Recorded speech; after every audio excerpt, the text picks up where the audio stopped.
Module 7. Maîtriser ses données personnelles et faire valoir ses droits. Donc, on a vu que la CNIL était l'organisme en France qui était en charge du respect de la loi informatique et liberté. Donc, qu'est-ce que l'on peut faire quand on veut faire valoir ses droits d'accès ou de rectification de données dont disposent des sites sur lesquels on est enregistré, par exemple? Alors, en principe, chaque site doit donner à ses utilisateurs, mettre à disposition des formulaires simples d'accès ou de rectification des données qui les concernent. Vous pouvez aussi faire la demande d'être retiré de listings commerciaux, par exemple, et tout ça doit être clairement affiché sur le site. Alors, pour être honnête, quelquefois il faut fouiller un petit peu dans tous les différents menus et dans toutes les différentes pages qui sont mises à disposition. En attendant, même s'il y a pléthore d'informations pour donner droit d'accès et de rectification à ces données, il reste néanmoins qu'un très grand nombre de sites utilisent toujours les cookies et les trackers qui vont quelque part enregistrer votre navigation, qui vont éventuellement être partagés avec d'autres sites partenaires. Donc, si on se retrouve devant un site internet que l'on fréquente et qu'il n'est pas aisé d'avoir accès à toutes ces données-là, où on ne sait pas trop comment faire, on n'a pas trouvé comment pouvoir accéder aux fichiers qui permettent de modifier ces données, eh bien, qu'est-ce que l'on peut faire? Ce que l'on peut faire, eh bien, dans un premier temps, c'est d'aller à nouveau visiter le site de la CNIL qui va vous permettre, d'une part, de vous rappeler quels sont vos droits de rectification, d'accès, voire d'opposition, et vous donner des éléments qui vont vous permettre de faire ces demandes d'une façon beaucoup plus formelle. Alors,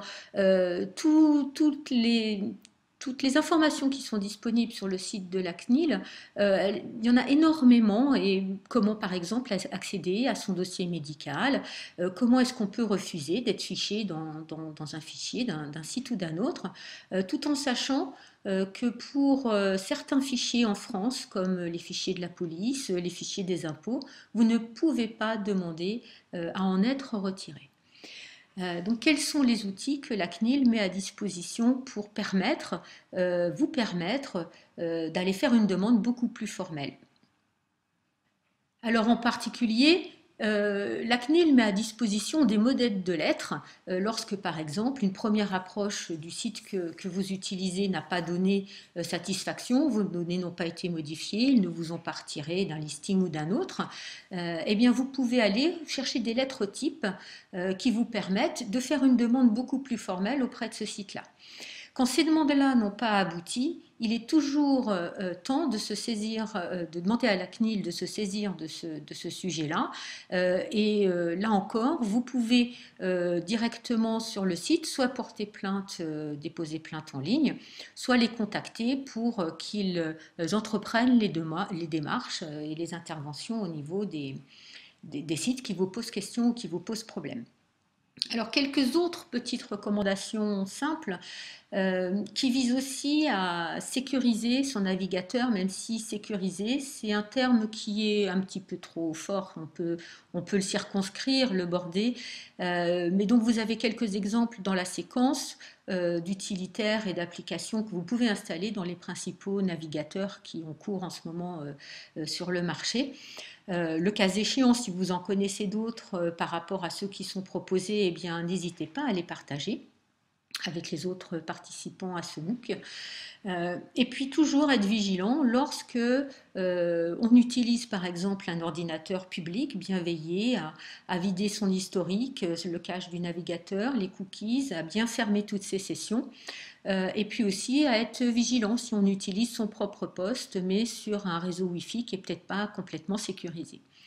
Il faut aussi, bien évidemment, et on vous l'a dit plein de fois et on vous redira encore, revoir encore ces profils et voir quelles sont les informations que de toute façon nous-mêmes nous mettons à disposition.